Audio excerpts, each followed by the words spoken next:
స్తోత్రం. ఇప్పటి వరకు దేవుడు పాటల ద్వారా, కీర్తనల ద్వారా, సాక్ష్యముల ద్వారా, ఆరాధన ద్వారా మహిమ ఘనత ప్రభావాలు ఆయనే చెల్లించుకొని ఉన్నాడు.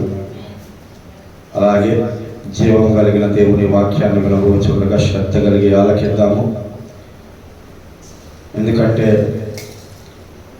వాక్యమే యేసయ్య కాబట్టి, వాక్యపు మాటలు యేసయ్య మాట్లాడినట్లే కాబట్టి, భక్తుడు దావీదు మాట్లాడినట్లుగా నీ వాక్యములను బ్రతికించి ఉన్నది, నా బాధలో ఇదే నాకు నెమ్మది కలిగించిందని మాట్లాడాడు. వాక్యము బాధలో నెమ్మదినిచ్చింది, వాక్యము బ్రతికించింది. కాబట్టి ఇటు వాక్యాన్ని జాగ్రత్తగా శ్రద్ధ కలిగి ఆలకిద్దాము. కన్ను మూసుకున్నట్లయితే వాక్యం నిమిత్తం ప్రార్థన చేసుకుందాం. పరిశుద్ధుల ప్రభు తండ్రి, గొప్ప దేవుడ, మహాగణుడానికి స్తోత్రాలు. నిలవబడి ఉన్న నేను కేవలం నిష్ప్రయోజకుడు, నన్ను మరుగుపరిచి మీరు మాట్లాడండి. తద్వారా మేమందరము నీ రాజ్యానికి వారసులు ఉన్నట్లుగా సిద్ధపరచండి. నా నోట నీ మాట, నా హృదయంలో నీ వాక్యం ఉంచండి. జ్ఞానము కలిగి నోరు తెరిచేవాడిగా, కృపగల ఉపదేశం బోధించేవాడిగా ఉంచమని. ఆత్మ సంఘములతో చెప్పుచున్న మాట చెవిగలవాడు వినుగా కాను. ఆత్మ చెవి గ్రహించగలిగిన మనస్సు నాకు మాకందరికీ దయచేయమని నజరేయుని యేసు నామములో అడిగి వేడుకొంచున్నాం పరమ తండ్రి, ఆమేన్. జాగ్రత్తగా దేవుని వాక్యాన్ని ధ్యానించుకుందాం.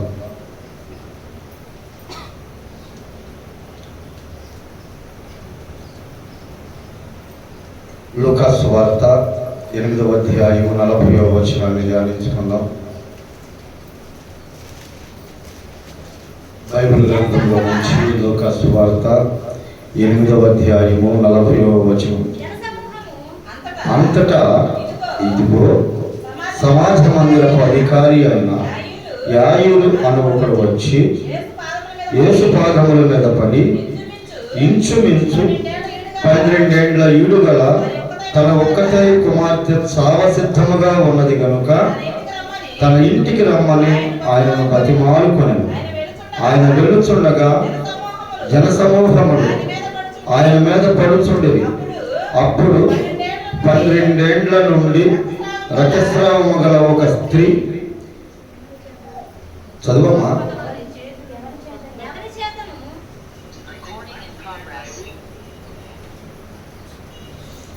అప్పుడు 12 ఏండ్ల నుండి రక్తస్రావము గల ఒక స్త్రీ ఎవరి చేతను స్వస్థత నొందనిదై ఆయన వెనుకకు వచ్చి ఆయన వస్త్రపు చెంగు ముట్టెను.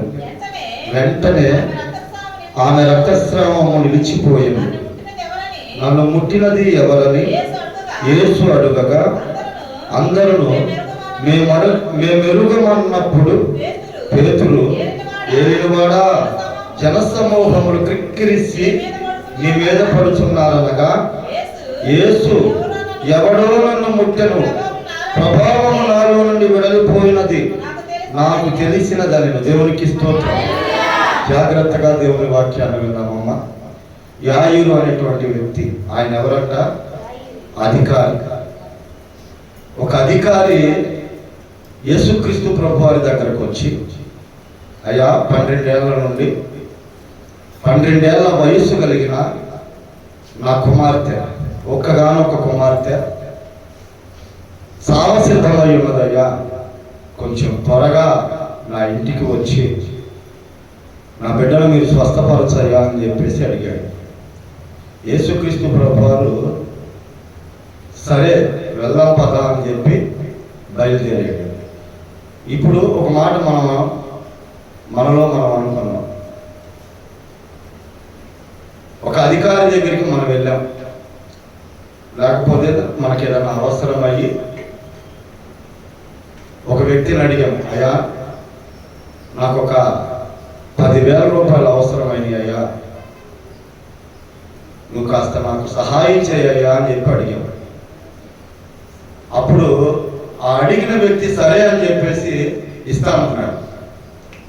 సరే ఇస్తాను, వెళ్దాం పదా అన్నాడు. వెళ్ళే దారిలో మరొకళ్ళు వచ్చి, అయ్యా నాకు కూడా ఒక 10,000 కావాలయ్యా, నాకు ఇక అవకాశం లేదు, నువ్వే ఇవ్వాలయ్యా అని అడిగాడు. ఇప్పుడు ఈ మొదట అడిగిన పరిస్థితి అట్లా చెప్పండి. ఓరే నాయన, ఈడు నా కర్మకాలం ఇప్పుడే వచ్చినట్టున్నాడు, నేనేదో అడుగుతున్నాను, ఆయన ఏదో ఇస్తానన్నాడు, మళ్ళీ ఈడొచ్చి అడుగుతున్నాడు. ఈడు నాకంటే ముఖ్యమైనోడై ఉంటే, లేకపోతే ఇతనితో ఏమైనా ఆయనకు పని ఉంటే, నాకు ఇద్దామనుకున్నటువంటి ఆ 10,000 లేనిపోయింది, వీడికి ఎక్కడిచ్చేస్తాడా అనే భయం అనేది ఉండిద్దా ఉండదా? బాధ అనేది ఉండిద్దా ఉండదా? ఉండిద్దా ఉండదా? ఇప్పుడు ఒక అధికారి స్థాయిలో ఉన్నటువంటి వ్యక్తి వచ్చి, యేసయ్య అన్ని చోట్లకి తిరిగానయ్యా, డాక్టర్ల దగ్గరికి వెళ్ళాను, అందరి దగ్గరికి వెళ్ళాను, నా వల్ల కావట్లేదు, నాకొందు ఒక్కటే కూతురయ్యా, ఆ బిడ్డకు 12 సంవత్సరాలయ్యా, ఆ బిడ్డ చచ్చిపోయే పరిస్థితి ఉందయ్యా, కాస్త నా ఇంటికి వచ్చి నువ్వు బాగు చేయయ్యా అన్నప్పుడు సరేనని చెప్పేసి బయలుదేరాడు. అక్కడ పరిస్థితి ఏమో తీవ్రంగా ఉంది, పిల్ల సాగు బతుకుల్లో ఉంది. త్వరగా తీసుకొని యేసయ్య వాళ్ళ ఇంటికి తీసుకెళ్ళాలి, ఎందుకంటే అప్పటికే చుట్టాలు వచ్చేసారు, చుట్టుపక్కల ఉన్న వాళ్ళందరూ ఆ బిడ్డ దగ్గర చేరారు. ఇప్పుడా ఈ కాసేపు అన్నట్లుగా ఉంది. యేసయ్య కాస్త తొందర చేసుకొని కాస్త తొందరగా నడిస్తే నా బిడ్డను చేరుకోవచ్చు, నా బిడ్డ బ్రతికింది అని ఆశతో ఉన్నటువంటి ఆ వ్యక్తి దగ్గరికి ఎవరు వచ్చారంటే యేసయ్య దగ్గరికి రక్తస్రావం కలిగిన స్త్రీ ఒక వచ్చింది. జనసమూహాలేమో తండోపతండాలుగా ఉన్నారు. ఎంతగా ఉన్నారంటే యేసయ్య దగ్గరికి వెళ్ళడానికి కూడా ఖాళీ లేదు. ఈ 12 సంవత్సరాల నుంచి రక్తస్రావం కలిగిన స్త్రీ, ఆమె కూడా అందరి వైద్యుల దగ్గరికి వెళ్ళింది, ఆమె కూడా ఉన్నదంతా చేసుకుంది. ఇక చివరికి యేసుక్రీస్తు ప్రభువారి గురించి విని, సరే చివరిసారిగా ఆయన చేస్తున్న అద్భుతాలు ఆశ్చర్య కార్యాలు నేను వింటున్నాను కాబట్టి డాక్టర్లు అందరూ చేతులు ఎత్తేసారు, నా కాడ ఉన్నది కూడా ఇక ఏమీ లేదు, చివరి అవకాశం యేసయ్యని వెళ్ళి అడుగుదాము, ప్రార్థన చేయమని కోరుదాము, బాగు చేయమని వేడుకుందామని బయలుదేరింది. అక్కడ పరిస్థితి చూస్తే వేలాది మంది తండోపతండాలుగా ఆయనను వెంబడిస్తున్నారు. ఈమె 12 సంవత్సరాల నుంచి రక్తస్రావం కలిగిన స్త్రీ, ఈమె సరిగా నుంచోలేని పరిస్థితి, కనీసం సిఫారసు చేయించుకోవడానికి కూడా ఎవరు లేరు. ఇక ఆమె తనలో తాను ఏమనుకుందంటే, ఆయన వస్త్రపు చెంగు మాత్రం ముడితే చాలు, ఆయన నా దగ్గరికి రావాల్సిన పని లేదు, ఆయన నా మీద చేయబెట్టి ప్రార్థన చేయాల్సిన పని లేదు. ఈయన ఇన్ని అద్భుతాలు, ఇన్ని ఆశ్చర్య కార్యాలు, ఇంతటి గొప్ప మాటలు ఈ నోట నుంచి మనం వింటున్నాము. ఆయన ప్రార్థనే చేయాల్సిన పని లేదు, ఆయన వస్త్రం ముట్టుకుందామని చెప్పి యేసుక్రీస్తు ప్రభు వారి వస్త్రం ముట్టుకోగానే 12 సంవత్సరాల నుంచి రక్తస్రావం కలిగిన స్త్రీ, 12 సంవత్సరాల నుంచి రక్తం ఆగకోకుండా వస్తున్నటువంటి స్త్రీ ఒక్కసారే వస్త్రం ముట్టగానే రక్తధార కట్టిందంట. దేవునికి స్తోత్రం, హల్లెలూయా, హల్లెలూయా. అప్పుడు ఈ ఆయన పరిస్థితి ఏంటి? ఎంతో ఒకటి స్వస్థపడిందిలే, యేసయ్య వస్త్రం ముట్టుకుండగా బాగుపడిందిగా, ఇక వచ్చేస్తాడేమో మా ఇంటికి, నేను ఆ పిల్ల బతికిపోతాను, ఈయనేమో ఆశతో ఉన్నాడు. ఎందుకంటే అద్భుతం వల్ల కనులారా చూశాడు కదా, అంతకు ముందేమో ఎవరో చెబితే విన్నాడు. ఆయన చేయి పట్టుకుంటే చాలు, ఆయన వస్త్రం తగిలితే చాలు, ఆయన సచిన వాళ్ళను కూడా లేపుతున్నాడు, పుట్టి వారు సైతం చూస్తున్నారు అన్న మాటలు విని అడిగాడు. అయ్యా 12 సంవత్సరాల బిడ్డ, చిన్న బిడ్డ చచ్చిపోయేటట్టుందయ్యా, రాయ్యా ప్రార్థన చేసి బ్రతికించయ్యా అని అడిగాడు. కానీ మధ్యలోనే ఏమొచ్చి ఆయన వస్త్రం ముట్టుకోగానే 12 సంవత్సరాల నుంచి రక్తస్రావం కలిగిన స్త్రీ వెంటనే స్వస్థపడేపాటికి యాయికి ఇంకొంచెం ధైర్యం వచ్చింది ఒక లెక్కలో. ఏమని, అబ్బా నా కళ్ళ ముందే ఇంత అద్భుతం చూశాను నేను, అయితే ఇక నా బిడ్డ సేఫ్, ఇక బ్రతికిపోయినట్టే అనుకుంటున్నాడు. ఈలోపు ఇక ఆయన వచ్చేస్తాడు అనుకుంటే యేసయ్యేమో వెంటనే వెనక్కి తిరిగి ఎవరు నన్ను ముట్టిందన్నాడు. అమ్మో ఏందయ్యా ఈ మీటింగ్ అనుకుంటున్నాడు యాగిరి. ఈయన చూస్తేనేమో ఎవరు నన్ను ముట్టిందన్నాడు. వెంటనే పేతులు ఆపుకోలేకపోయాడు పాపం, అసలే పేతులు దుడుకు పేదలుగా వెంటనే అడిగేశాడు, ఏంది నాయన నువ్వు మాట్లాడేది, ఎంతమంది నీ మీద పడుతుంటే ఎవరు నన్ను ముట్టుకున్నది అంటావేంటంటే, లేదు నన్ను ఎవరో మట్టుకున్నారు, నాలో నుండి ప్రభావము బయటికి వెళ్ళిపోయింది అనగానే ఆమె వెంటనే వచ్చి వణుకుతా, అయ్యా నేనేనయ్యా అని మాట్లాడుతున్నాను. ఇప్పుడు ఈ ఆయన పరిస్థితి చూడండి. బాగుపడింది, చెప్పింది కదా, వెళ్ళిపోతే బాగుండు కదా, వస్తే బాగుండు కదా, నా బిడ్డ సావు బతుకుల్లో ఉంటే ఏంది ఇక్కడ మీటింగులు అనుకుంటున్నాడు ఈయన. వెంటనే అక్కడ ఉన్నటువంటి పరిస్థితులు అందరికీ తెలిసేటట్లు ప్రభువు చేశాడు. ఈరోజు నేను ఒక మాట మీకు చెప్తాను దేవుని బిడ్డలా. ఆ బిడ్డ దగ్గరికి వెళ్ళాడు యేసయ్య. వెళ్ళేపాటికే వెళ్ళక ముందే ఇంకొక వ్యక్తి వచ్చాడు. చూడండి ఆ మాట కూడా.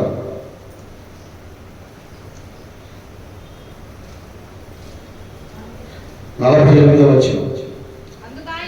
ఆయన ఇంకనూ మాట్లాడుచుండగా సమాజమందరపు అధికారి ఇంట నుండి ఒకడు వచ్చి, నీ కుమార్తె చనిపోయినది, బోధకుని శ్రమ పెట్టవద్దని అతనితో చెప్పాను. దేవునికి స్తోత్రం.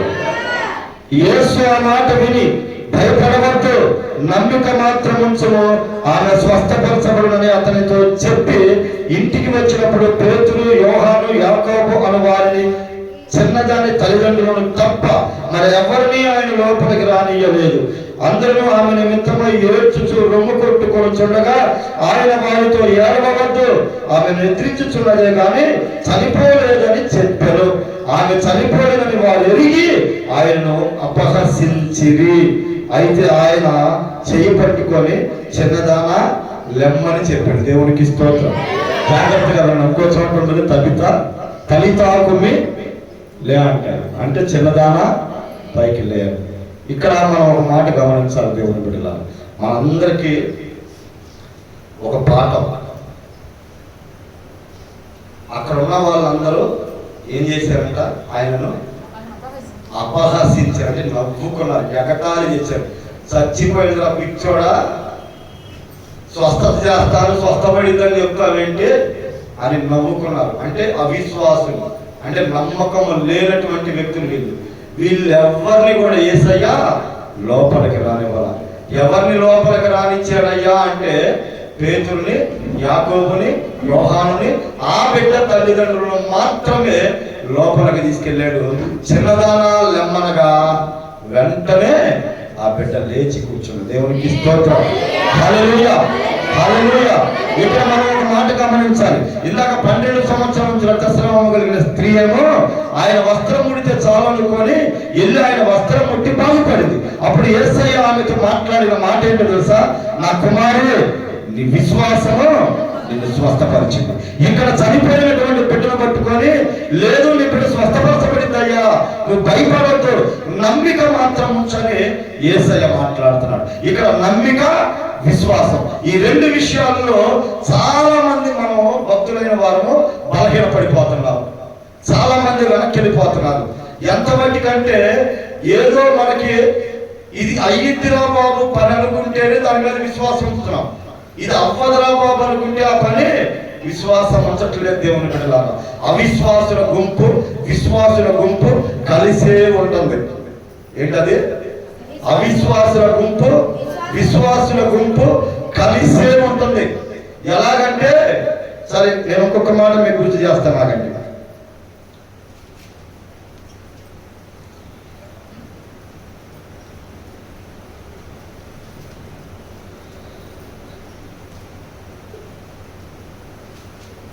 యోహాను సువార్త 8వ అధ్యాయం 10వ వచనం.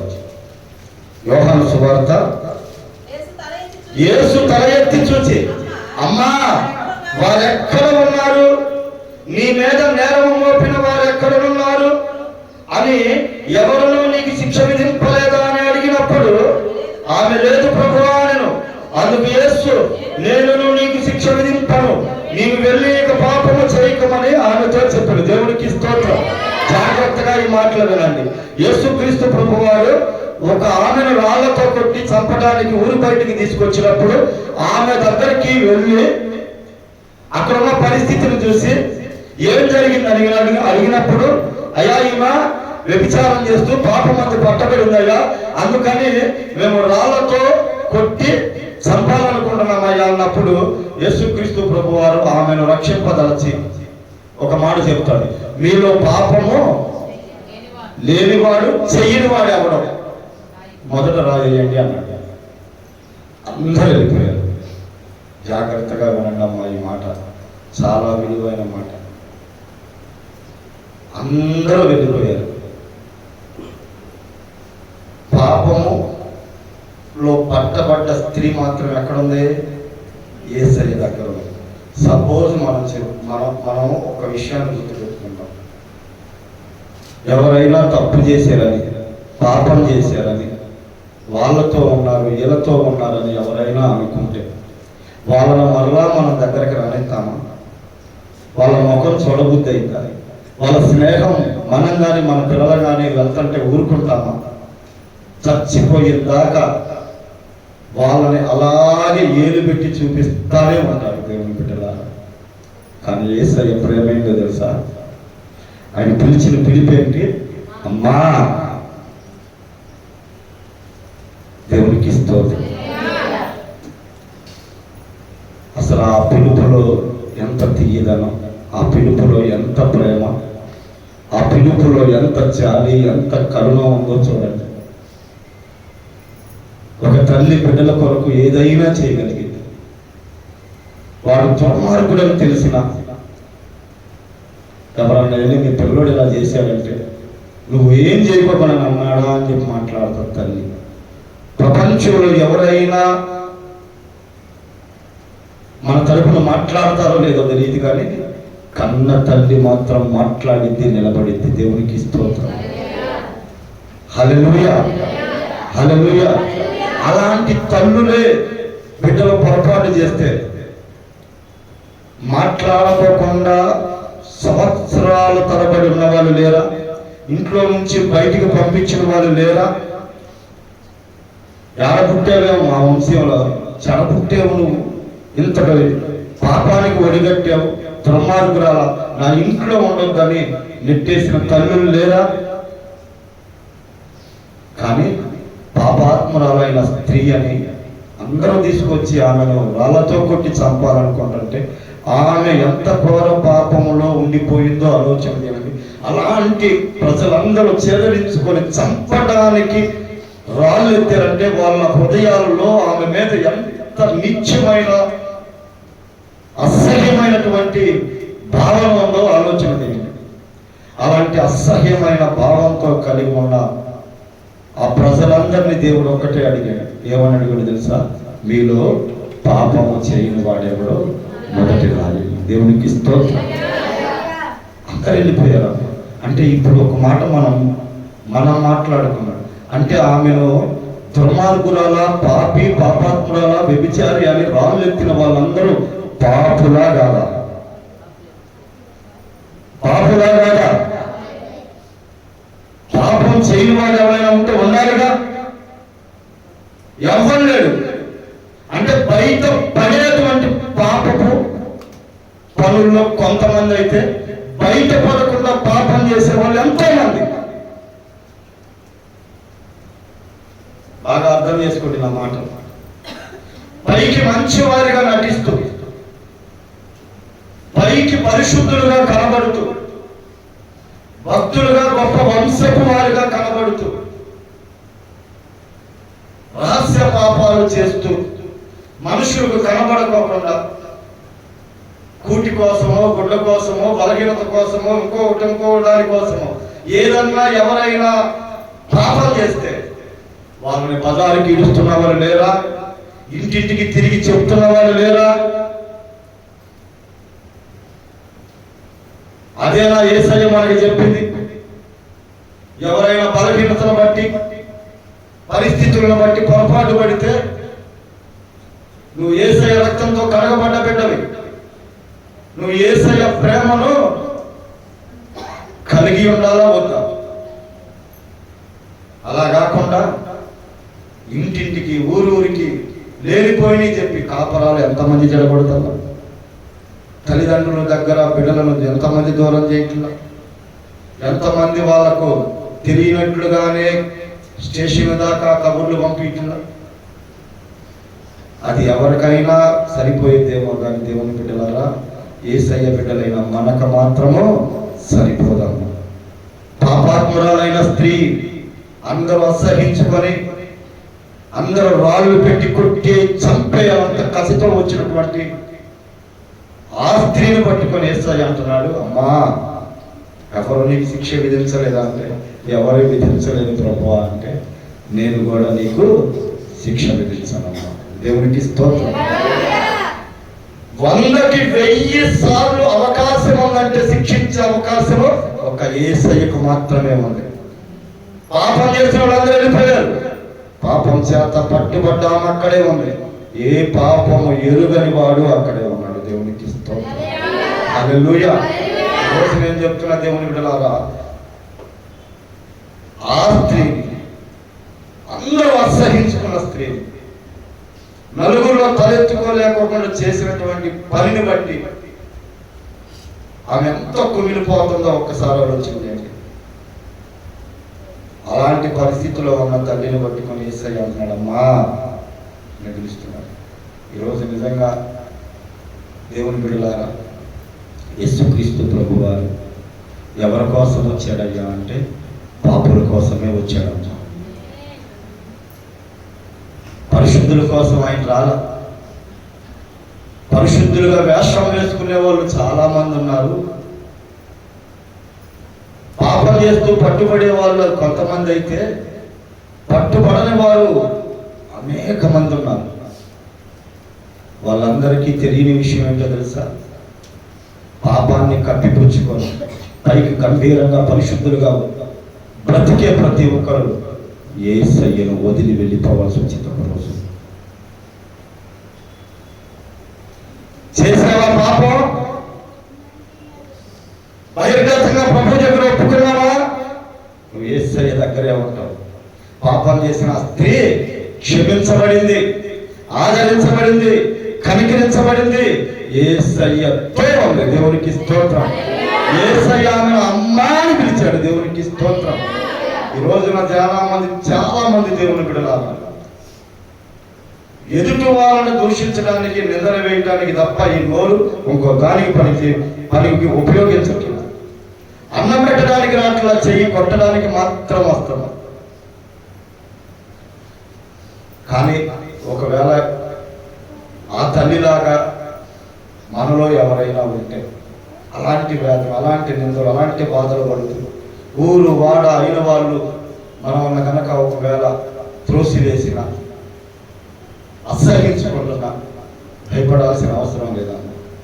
యేసయ్య మన వల్లే అమ్మా అని పిలుస్తున్నాడు. దేవునికి స్తోత్రం. అయ్యా అని పిలుస్తున్నాడు. దేవునికి స్తోత్రం. హల్లెలూయా, హల్లెలూయా. ఈ రోజున బైబిల్ గ్రంథాన్ని పట్టుకొని మనం ఎలాంటి వారమై ఉన్నామో ఒకసారి ఆలోచన చేసుకోవాలి.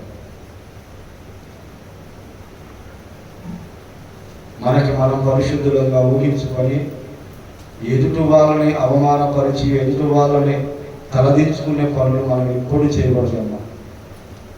ఎవరినైతే మనం నలుగురిలో అవమానిస్తామో, హేళన చేస్తామో, చిన్నబుచ్చుతామో, వాళ్ళు ఒకనాటికి నా దేవుని పక్షాన నిలబడి గొప్ప సాక్ష్యం పొంది వాళ్ళు చేసిన పాపానికై పశ్చాత్తాపడి ప్రభు కరుణ, ప్రభు జాలి పొందుకొని, ప్రభు దయ పొందుకొని వాళ్ళు ఆశీర్వదించబడతారు. ఎగతాళి చేసిన, హేళన చేసిన, అవమానించిన, నీలో యేసు ప్రేమ లేదు కాబట్టి, ప్రభువు నీతో లేడు కాబట్టి ఒకనాటికి మనం దెబ్బతిన్న పరిస్థితి వచ్చింది. అప్పుడు నువ్వు అవమానించిన వాళ్ళని తల మీదకి కూర్చుంటారు. వాళ్ళని అలాగే చేస్తాడు నా దేవుడు. అవమానానికి రెట్టింపు ఘనతనిచ్చే దేవుడు మన దేవుడు.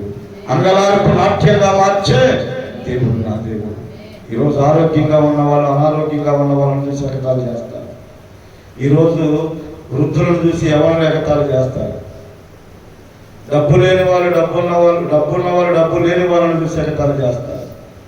ఇలాగా దేవుని బిడ్డలారా, లోకంలో ప్రతి మానవుడు ఏదో ఒక విషయంలో ఎక్కడో ఒక చోట మనసు నొప్పించుకొని, కుటుంబాల్లో కూడా తలెత్తుకోలేక, కొన్ని సంవత్సరాలు భర్తలతో, బిడ్డలతో మాట్లాడలేక, చేసిన త్యాగానికి, చేసిన కష్టానికి, మనం చూపిన ప్రేమకి వాళ్ళు విలువ కట్టలేక మనం మాట్లాడిన మాటలకి గుండె కోతతో బాధపడుతున్న ప్రతి ఒక్కరికి ఈరోజు నా దేవుడు చెప్తున్న మాట ఏంటో తెలుసా?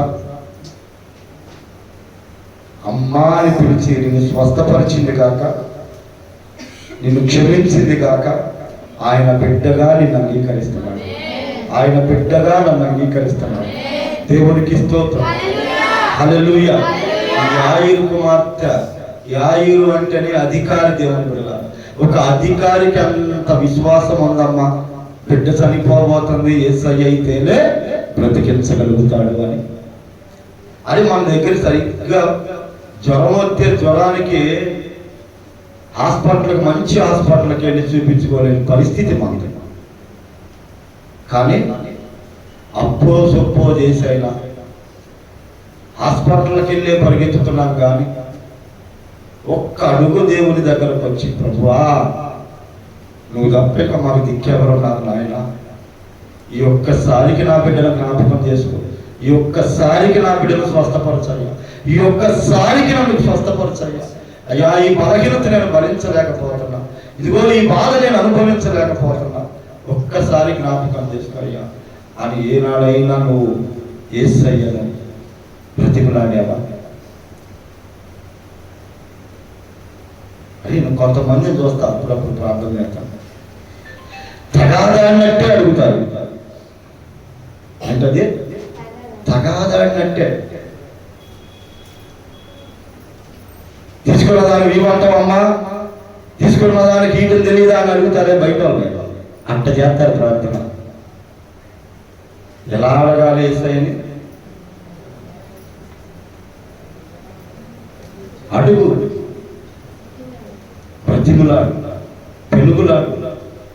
ఒక్కసారి జ్ఞాపకం చేసుకో నాయన, ఎవరో సమీపింపరాని తేజస్సులో నివసించే దేవుడు, ఆకాశాన్ని భూమిని సృష్టించిన దేవుడు, శూన్యములో భూమిని వేలాడదీసిన దేవుడు, ఆకాశ మహాకాశాలు సైతం పట్టచాలన దేవుడి దగ్గర నువ్వు అడిగే తీరు ఎలా ఉంటుంది, నువ్వు అడిగే పద్ధతి ఎలా ఉంటుంది, నువ్వు వచ్చే విధానం ఎలా ఉంటుంది, నువ్వు కూర్చునే తీరు ఎలా ఉంటుంది?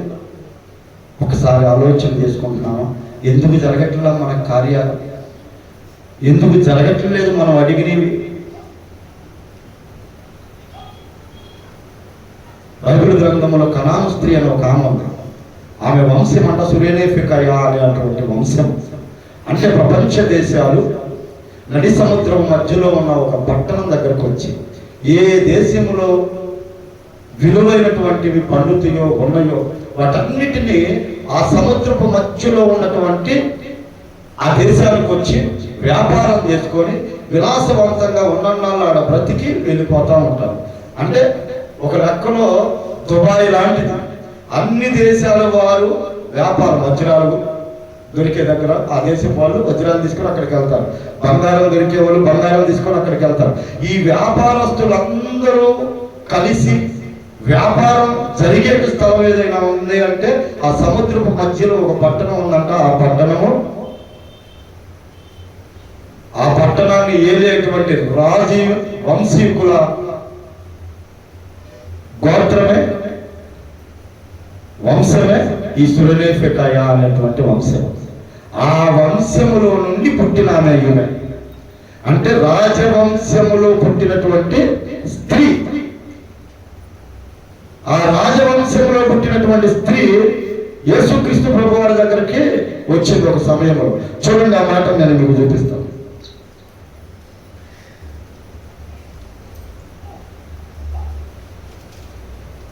మత్తయి సువార్త 15వ అధ్యాయము 28వ వచనం. అందుకు యేసు, అమ్మా నీ విశ్వాసము గొప్పది, నీవు కోరినట్టే నీకు అవునుగాక అని ఆమెతో చెప్పెను.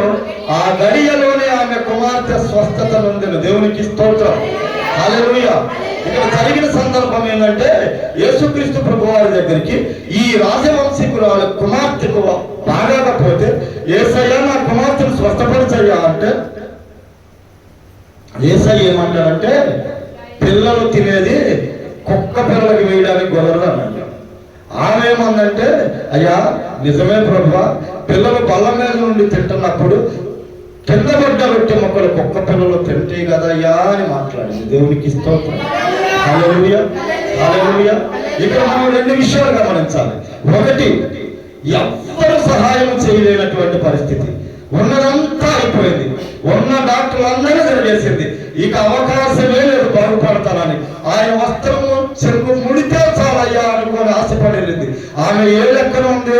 ఒక దరిద్రురాలుగా, ఒక దిక్కు లేని దానిగా, ఒక కట్టిక ప్రాదస్తురాలుగా ఉంది. ఆమెను కూడా యేసయ్యమన్నాడు, అమ్మా. హల్లెలూయా, దేవునికి స్తోత్రం. నీ వ్యాధిని బట్టి, నీ బలహీనతను బట్టి నీ ఇంట్లో వాళ్ళు నిన్ను చెదరించుకుంటున్నారని, నిన్ను అసహించుకుంటున్నారని. పతాక లేదమ్మ హాస్పిటల్, పతాక లేదయ్యా హాస్పిటల్, పతాక దేవుడు చేస్తాడమ్మా ఈ చాకిరి అని మన రక్త సంబంధికులు మనల్ని అసహించుకుంటున్నారేమోనమ్మా. అలాంటి వారిని కూడా నా యేసయ్య అమ్మా అని పిలుస్తున్నాడు. దేవునికి స్తోత్రం. హల్లెలూయా, హల్లెలూయా.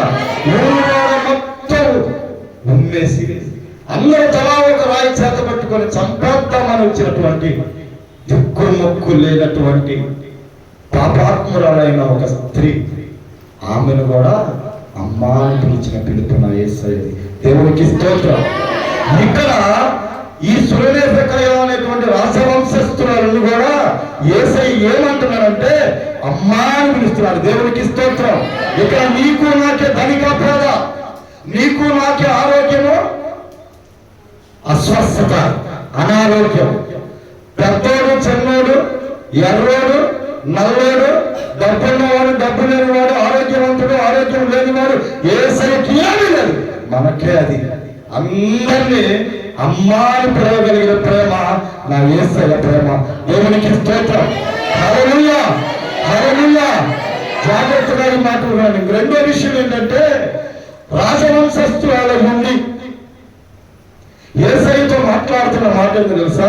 అయ్యా, పిల్లలు పళ్ళ మీద కూర్చొని తింటున్నప్పుడు రొట్టె ముక్కలు కింద పడితే కుక్క పిల్లలు తింటే కదయ్యా, కుక్క పిల్లలు అనుకో అయ్యా అని చెప్పి మాట్లాడుతుంది. సొంత బిడ్డని ఎవరైనా, అంతెందుకు నేను మా పిల్లలు కానీ ఎవరన్నా కనుక సైతానా అంటే నేను ఒప్పుకోను. వాళ్ళ అభిషక్తులు, వాళ్ళ దేవుడి బిడ్డలు, నువ్వు అలా ఒక్కసారి పిలవద్దని చెప్తా మా ఇంట్లో వాళ్ళకి కూడా. అలాంటి రాజవంశస్థురాలు బిడ్డలు కుక్క పిల్ల అంటే ఆమె ఎలా ఓర్చుకోగలిగింది, ఎలా ఒప్పుకోగలిగింది? అసలు ఎంత తగ్గించుకుని చూడండి. అదే ఒక నెల రోజులు సరుకులే తీసుకొని ఇంట్లో కూర్చొని తింటే పనికి వెళ్ళకపోతే రెండో నెలలో మనకి తిండికి ఉండవు. ఒక రాజవంశస్థురాలైన స్త్రీ ఆమె బిడ్డను కుక్క పిల్ల అంటే నేను కుక్కనేనయ్యా, నా పిల్ల కుక్క పిల్లేనయ్యా అని చెప్పి తగ్గించుకొని యేసయ్యని అడిగిందమ్మా. దేవునికి స్తోత్రం. హల్లెలూయా, హల్లెలూయా. అరే, నీ జీవితాన్ని మార్చుకోవడానికి, నీ బిడ్డల భవిష్యత్తు కొరకు, నీ కుటుంబ సమాధానం కొరకు, నీ ఆరోగ్యం కొరకు, నీ అప్పులు తీసేయబడడం కొరకు, నీ కుటుంబంలో ఉన్నటువంటి ప్రతి కష్టాన్ని, శ్రమ నుంచి విడుదల పొందడం కొరకు యేసుక్రీస్తు ప్రభు దగ్గరికి రావాలన్నా, ఆయన బిడ్డలకి ఏదైనా ప్రార్థన చేయమని చెప్పాలన్నా, సేవకులతో మాట్లాడాలన్నా, నీవు కాసేపు కూర్చొని యేసయ్యా నా పరిస్థితి ఆలోచించాయా అని అడగాలన్నా మనకే మనసు రాట్లా. తలెత్తుకొని వెళ్ళిపోతున్నాం మందిరాన్ని చూసి, సేవకులను చూసి, సంఘాన్ని చూసి. ఆలోచన ఏంటి దేవుని బిడ్డలారా? వీళ్ళలో అందరూ ఒకళ్ళేమో జనులు అందరి చేత వెలివేయబడ్డది, ఒక ఆమెమో జనులందరి చేత అసహించుకునే పరిస్థితిలో ఉన్నది. ఏమీ లేదు, పేదరాలు. పేదరాల్లో కూడా అతి పేదరాలు. అలాంటి పేదరాలని అమ్మానే పిలిచాడు, రాజవంశస్థురాలని అమ్మానే పిలిచాడు. యేసుక్రీస్తు ప్రభు వారి ప్రేమను ఏమని వర్ణిస్తామమ్మా? ఆమె తల్లిని ఏ పిలుపు అయితే పిలిచాడో, నువ్వు అనుకుంటున్న పాపులని, నువ్వు అనుకుంటున్న డబ్బు లేని వాళ్ళని, నువ్వు దూరం పెడుతున్న అసహించుకుంటున్న మనుషులను కూడా ఆయన తల్లిని ఏ పిలుపు పిలిచాడో అదే పిలుపు నా యేసయ్య అందరినీ పిలుస్తున్నాడు. దేవునికి స్తోత్రం. ఈరోజు నేను మనందరం నేర్చుకోవాల్సిన పాఠం ఒకటి దేవుని బిడ్డలారా, ఎవరు ప్రేమించినా ప్రేమించకపోయినా, ఎవరు పిలిచినా పిలవకపోయినా, ఎవరు మనకు గౌరవించినా ఇవ్వకపోయినా, ఎవరు మనల్ని చేర్చుకున్నా చేర్చుకోకపోయినా, నిన్ను చేర్చుకునేవాడు ఒక ఆయన ఉన్నాడు, నిన్ను పిలిచేవాడు ఒక ఆయన ఉన్నాడు, నిన్ను ఆదరించేవాడు ఒక ఆయన ఉన్నాడు. ఏ స్థితిలో ఉన్నా నీ దగ్గరకు దిగి వచ్చి నీ చెయ్యి పట్టుకొని పైకి లేపనెత్తేవాడు నేను ప్రకటించే నజరేయుడు యేసు. దేవునికి స్తోత్రం. హల్లెలూయా, హల్లెలూయా. నిజంగా దేవుని బిడ్డలారా, మన పరిస్థితి బాగానప్పుడు, మన స్థితిగతులు మారిపోయినప్పుడు, కాస్త డబ్బు లేదని తెలిసిన, అప్పుల్లో ఉన్నామని తెలిసిన, అయిన వాళ్ళే రక్త సంబంధికులే ఒక తిప్పుకొని వెళ్ళిపోతారు. పలకరించడానికి కూడా మనసు అంగీకరించదు. అప్పులున్నది ఒక బాధ అయితే పలకరించలేదే అయిన వాళ్ళు, అక్క పలకరీలేదు, అన్న పలకరీలేదు, అయిన వాళ్ళు పలకరీలేదు అన్న బాధ ఇంకా గుండెను పొడి చేస్తూ ఉంటుంది. అలాంటి పరిస్థితుల్లో ఉన్న ఏ తల్లికైనా ఈరోజు నా దేవుడు నీ పరిస్థితులను బట్టి నిన్ను అమ్మా అని పిలిచి నిన్ను చేయబట్టుకొని లేవనెత్తి నీ అప్పులు తీసేసి నిన్ను స్వస్థపరిచి నిన్ను క్షమించి ఆయన సింహాసనాన్ని ఇవ్వడానికి సిద్ధంగా ఉన్నాడు. దేవునికి స్తోత్రం. హల్లెలూయా, హల్లెలూయా. నిజంగా ప్రభు మాట్లాడుతున్నాడు. నేను జయించిన తండ్రి సింహాసనం మీద కూర్చున్నట్లుగా జయించిన వాడు నా సింహాసనం మీద కూర్చుంటామని చెప్పాడు. దేవునికి స్తోత్రం. హల్లెలూయా. యేసుక్రీస్తు ప్రభు వారు ఆకాశానికి భూమికి మధ్యలో 3 మేకులకు వేలాడబడుతున్నప్పుడు తల్లి బాధ్యతను ఆయన మర్చిపోకుండా ఆయన తల్లిని తాను ప్రేమించిన శిష్యునికి అప్పచెప్తున్న పరిస్థితి ఒక్కసారి మనం చూసి ముగించేసుకుందాం.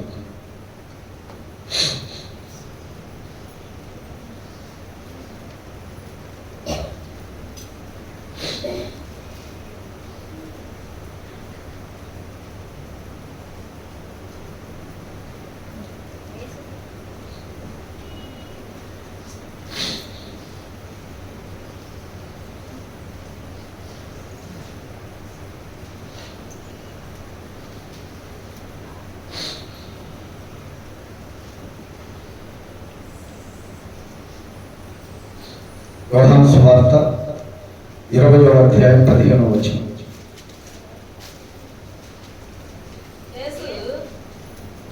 యేసు, అమ్మా ఎందుకు ఏడ్చుచున్నావు, నువ్వెవరిని వెతుకుచున్నావు అని. అమ్మ కాదు, బైబిల్ గ్రంథంలో ఇక్కడ 19 యోహాను సువార్త 19:27 చూడండి. అమ్మా, యేసు తన తల్లియు తాను ప్రేమించిన శిష్యుడు దగ్గర నిలిచి ఉంట చూచి, అమ్మా ఇదిగో నీ కుమారుడు అని తన తల్లితో చెప్పాడు. దేవునికి స్తోత్రం. హల్లెలూయా, హల్లెలూయా. జాగ్రత్తగా ఇక్కడ ఒక పాఠం నేర్చుకొని మనం ఆపేద్దాం. చాలా చోట్ల ప్రభు అందరినీ 18 సంవత్సరాల నుంచి నడుముంగిపోయిన స్త్రీని ముట్టి బాగు చేసి, అమ్మా స్వస్థపరచబడ్డావు, నీ విశ్వాసము స్వస్థపరిచింది అని చెప్పి వచ్చాడు చెప్తాడు. అలాగే యేసుక్రీస్తు ప్రభు వారు చాలా చోట్ల ఆయన కొరకు వెతుకులాడుతున్న మరియమ్మకు కూడా అమ్మా అనే పిలిచాడు. అలాగే ఇక్కడేమో తనని కని పెంచిన తల్లి బాధ్యత తీర్చుకోకుండానే తండ్రి మాట ప్రకారంగా చనిపోయి తిరిగి లేచి మరో ఆరోహణమై వెళ్ళిపోవాలి కాబట్టి ఆ తల్లి బాధ్యతను తనకు ప్రేమించినటువంటి శిష్యునికి ఇచ్చి అప్పచెప్తున్నాడు. ఇప్పుడు ఇక్కడ మనం పాఠం ఎందుకు నేర్చుకోవాలంటే దేవుని బిడ్డలారా, చాలామంది తల్లిదండ్రులు కష్టపడి పెంచారు, ప్రాణమంతా వాళ్ళ మీద పెట్టుకొని పెంచారు.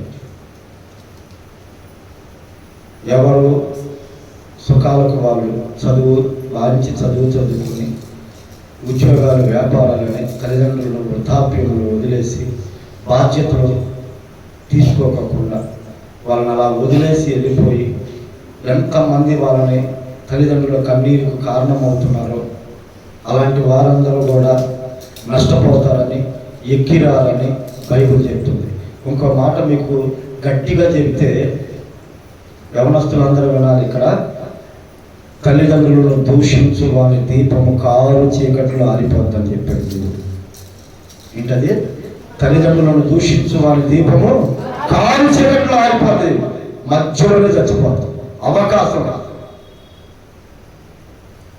అవకాశం కూడా ఉండదు, హఠాత్తుగా నాశనం అయిపోతారంట. ఈ రోజున అందరికీ ఫ్యాషన్ అయిపోయింది తల్లిదండ్రులు జరుగుతాం, లెక్క లేకుండా మాట్లాడుతున్నారు. యేసుక్రీస్తు ప్రభు వారి బిడ్డలై ఉన్న మీరు, ఆయన ఆమె గర్భములు అద్దెకు తీసుకున్నట్టే ఒక లెక్కలో యేసయ్య. అలా అద్దెకు తీసుకున్న ఆయనను మోసిన తల్లినే బాధ్యతగా మరలా ఆయన ఆమె బాధ్యతలన్నీ వేరొకరికి అప్పచెప్పాడు. ఎక్కడా కూడా ఆమెను అవమానించినట్లు కానీ బాధ పెట్టినట్లు కానీ లేదు. అమ్మా అని పిలుస్తున్నాడు. ఎక్కడ పిలుస్తున్నాడు అమ్మా అని?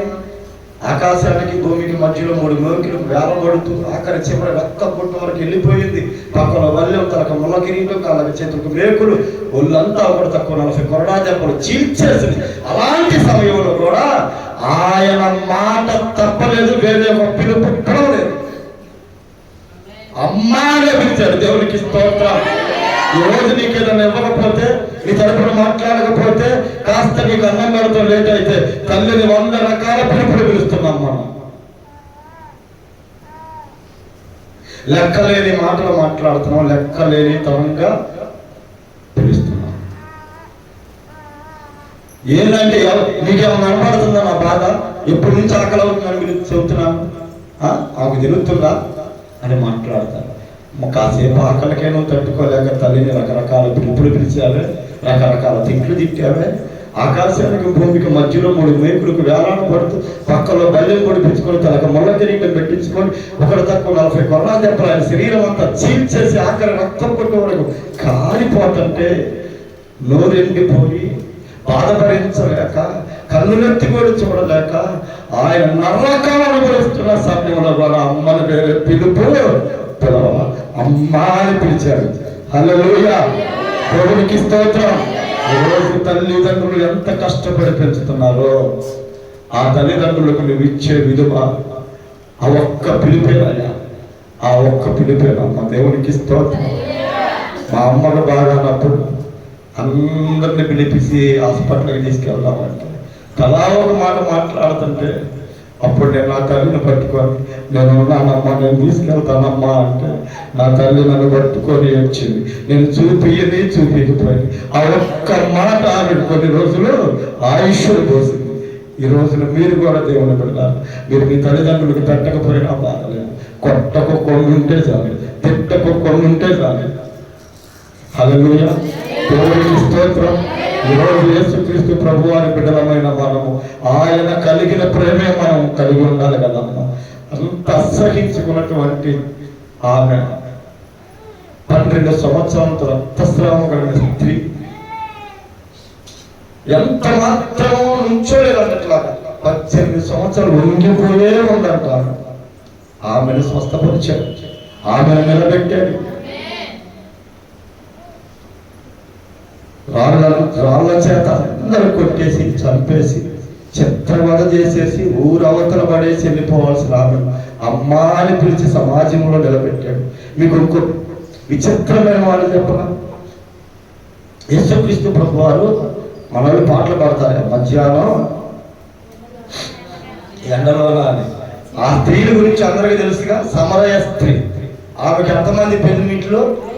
5 పెనిమిట్లు ఉన్నారు. ఆమెకే ముఖం చెల్లక ఊళ్ళో వాళ్ళు ఎవరైనా చూస్తారేమోనని ఊరందరూ నిద్రపోతున్న సమయంలో, ఊరందరూ ఇంట్లో ఉన్న సమయంలో మంచి ఎండలో వచ్చేది కాసిన నీళ్లు తెచ్చుకోవడానికి. అలాంటి ఆమెను కూడా పిలిపేంటో తెలుసా? నా యేసయ్య అమ్మా అని. దేవునికి స్తోత్రం. అంత మంచి దేవుణ్ణి మనం నమ్ముకున్నామమ్మా, అంత మంచి దేవుణ్ణి మనం కలిగి ఉన్నాం.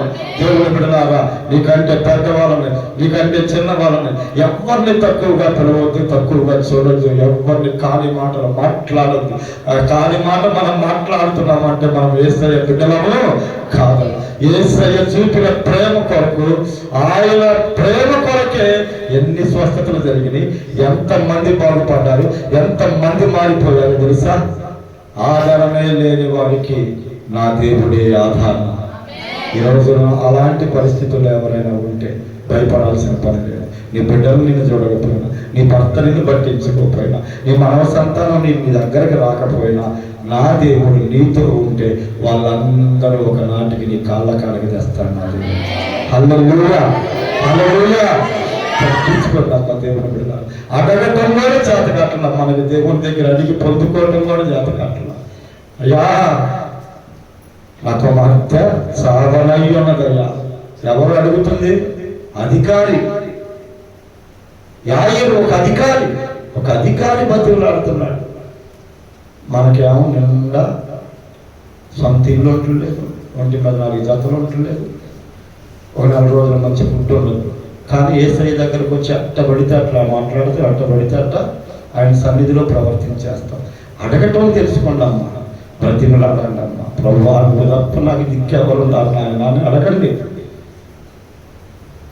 హిజ్కియాకి మరణకరమైన రోగం వచ్చినప్పుడు గోడ తట్టు తిరిగి ఏం ప్రార్థన చేశాడు? ప్రభువా నీ సన్నిధిలో నేను ఎంత యథార్థంగా నడుచుకున్నానయ్యా, కృపతో జ్ఞాపకం చేసుకోండి.